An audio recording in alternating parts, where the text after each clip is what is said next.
Anda telah mengunduh podcast yang dipaparkan oleh Pendeta Dr. Erastus Sabdono ini dari truth.id/voice. Selamat mendengarkan podcast ini.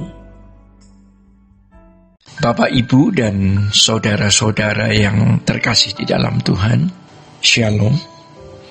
Kebenaran saat ini berjudul alarm. Saudara-saudara, Roh Kudus menggunakan saluran hati nurani manusia untuk berbicara kepada manusia itu sendiri.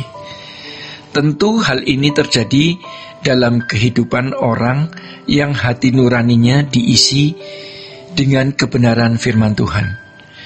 Dalam hal ini, hati nurani dapat menjadi pengontrol atas kehidupan seseorang dalam perilakunya oleh pimpinan Roh Kudus.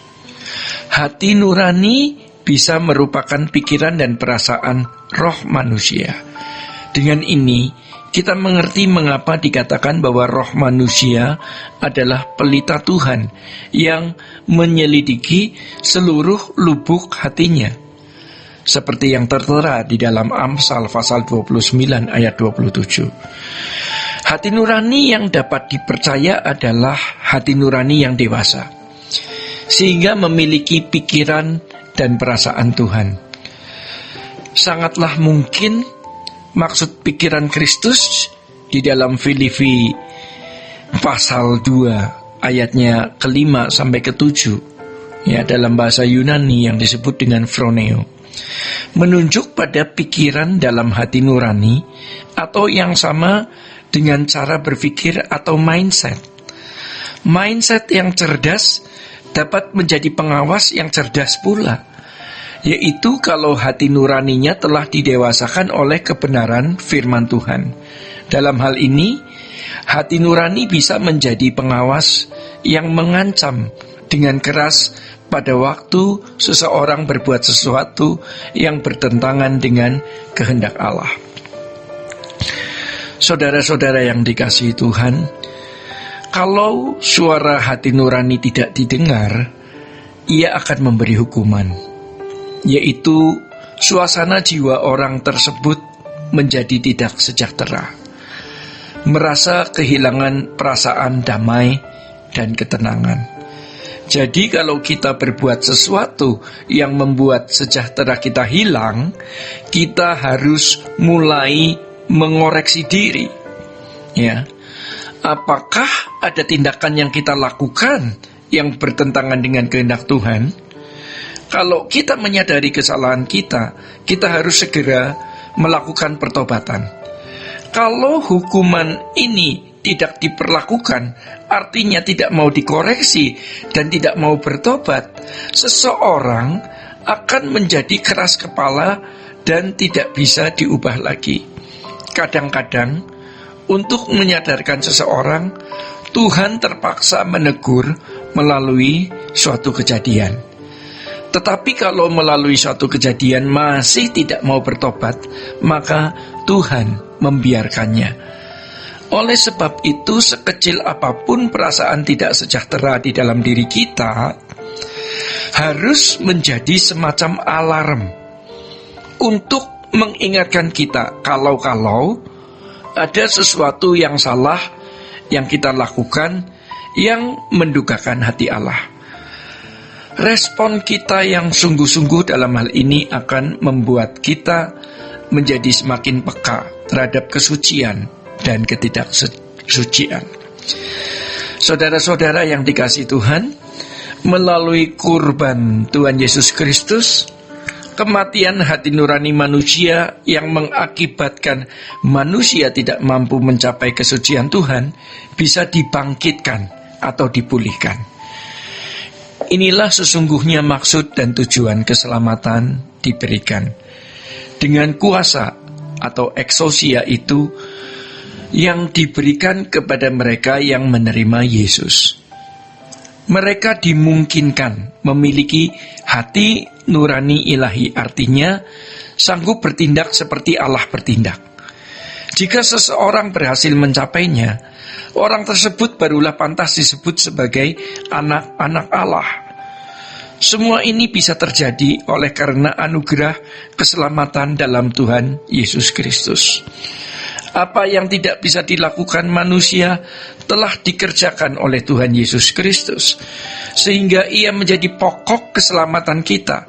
Artinya Ia memberikan penebusan, ya, membeli kita dari hukum dosa, mengajarkan kebenaran dari apa yang dikerjakan dan yang diajarkan, serta penerangan oleh Roh Kudus, memberi teladan dan kemudian memuridkan kita melalui segala peristiwa yang terjadi dalam hidup ini. Semua ini merupakan potensi untuk memiliki nurani seperti Dia, yaitu hati nurani ilahi. Saudara-saudara, kalau hati nurani dibentuk atau dibangun oleh kebenaran firman, maka akan menjadi hati nurani ilahi. Inilah yang menguasai dan mewarnai seluruh nesyamahnya. Dengan demikian, seseorang bisa menjadi manusia Allah. Namun sebaliknya, jika jiwa menyerap filosofi dunia, maka hati nuraninya rusak. Hati nurani yang rusak akan mewarnai seluruh kehidupannya. Ya, hati nurani inilah yang menjadi sosok permanen seseorang atau diri manusia itu. Inilah proses pengkloningan. Apakah seseorang memberi diri dikloning oleh Tuhan menjadi seperti Tuhan, atau dikloning oleh dunia dengan segala pengaruhnya sehingga menjadi anak iblis? Inilah keputusan yang harus diambil oleh individu. Idealnya bagi umat perjanjian baru, kita harus memahami apa yang diajarkan dan dilakukan oleh Tuhan Yesus Kristus, kemudian berusaha untuk melakukan dan meneladani hidupnya. Saudara-saudara, orang percaya yang bertumbuh dewasa harus mendidik, membentuk atau membangun hati nuraninya dengan firman Tuhan. Pembaharuan pikiran merupakan hal mutlak yang harus terjadi dalam kehidupan orang percaya setiap hari. Jika hal ini dilakukan dengan serius, maka hati nuraninya menjadi hati nurani yang ilahi. Ini sama dengan memiliki pikiran dan perasaan Kristus. Sampai taraf ini, hati nurani seseorang menjadi suara Allah. Dalam satu pernyataannya, Paulus berkata, sebab siapakah yang mengetahui pikiran Tuhan, sehingga ia dapat menasehati Dia? Tetapi kami memiliki pikiran Kristus. Pikiran Kristus artinya kemampuan untuk mengerti apa yang Bapa kehendaki untuk dilakukan. Kemampuan hidup sesuai dengan kehendak Tuhan atau hidup dalam tatanannya hanya ada pada manusia yang didewasakan atau disempurnakan. Inilah yang membedakan manusia dengan makhluk lain.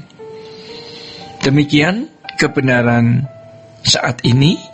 Tuhan Yesus memberkati. Sola Gracia. Untuk berlangganan renungan harian dalam bentuk cetak, silakan hubungi Truth Literatur di nomor telepon 0878 7870 7000. Untuk mendapatkan CD khotbah, MP3 renungan Truth, dan CD album lagu produksi Sola Gracia, Anda dapat menghubungi di hari dan jam kerja di nomor telepon 021 638 60953. Tuhan Yesus memberkati. Sola Gracia.